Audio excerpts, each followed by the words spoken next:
I suspect you're not going to believe, at least at the outset, a startling new twist in Iran's ambition to develop nuclear power and weaponry. Unbelievably, the U.S. government has been funding a Russian institute that is working closely with Iran on nuclear projects.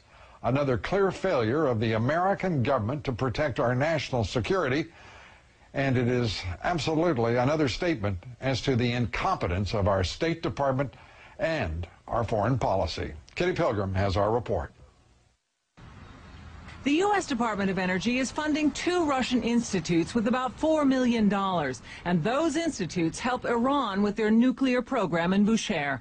Evidence is found in Russian documents obtained by the General Accountability Office. Page after page shows various projects, and one page reads, "Integration of plant-shared equipment at Bushehr Nuclear Power Plant is in progress." An Energy Department official at the House Energy Committee hearing today had no answers.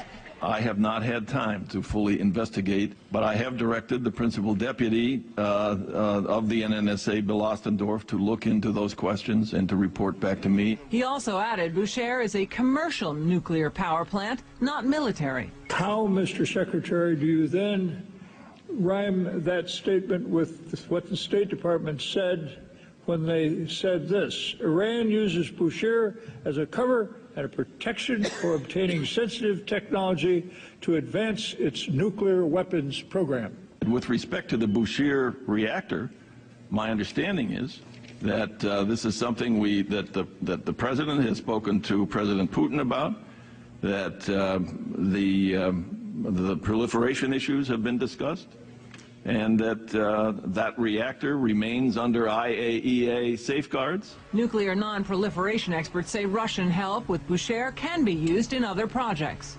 What the Russians are actually helping to do is to bring a large reactor online which can make scores of bombs worth of plutonium per year, and we're hoping that the Iranians won't divert any of this material. The rationale for the Department of Energy program was to pay the salaries of Russian scientists who were left without incomes after the Cold War. The thinking was to keep them on the payroll so they wouldn't peddle their nuclear expertise to rogue nations like Iran.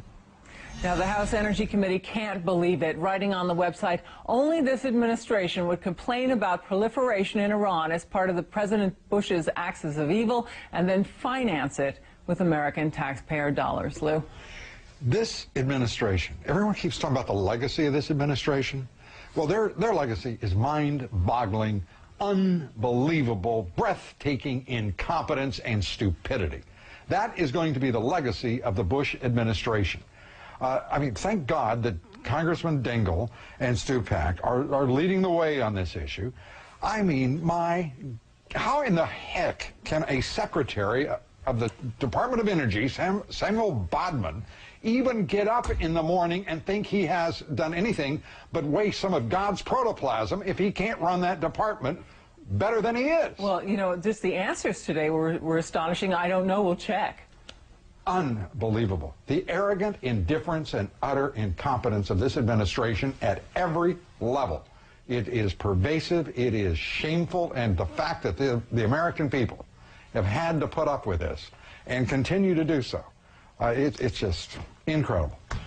That is just an unbelievable story. Yeah, it is unbelievable. There will be more new developments, I'm sure, on this. Any thought to perhaps changing the direction of policy at the Energy Department? They were defending the policy. They say that Russian institutes that participate in Bushehr are not disqualified from these funds. They were actually defending this policy today. When I suggested there was a change in policy, I didn't for a moment go into some sort of Pollyanna lapse and assume that anyone in the Bush administration would be intelligent or sensitive enough to think about a change. But Congressman Dingell, Congressman Stupak showing some considerable presence and frankly some forward-looking consideration. Are they demanding they change? Yes, they are. Kitty Pilgrim, again, terrific reporting. Really a lousy story for those who care about this country. Thank you.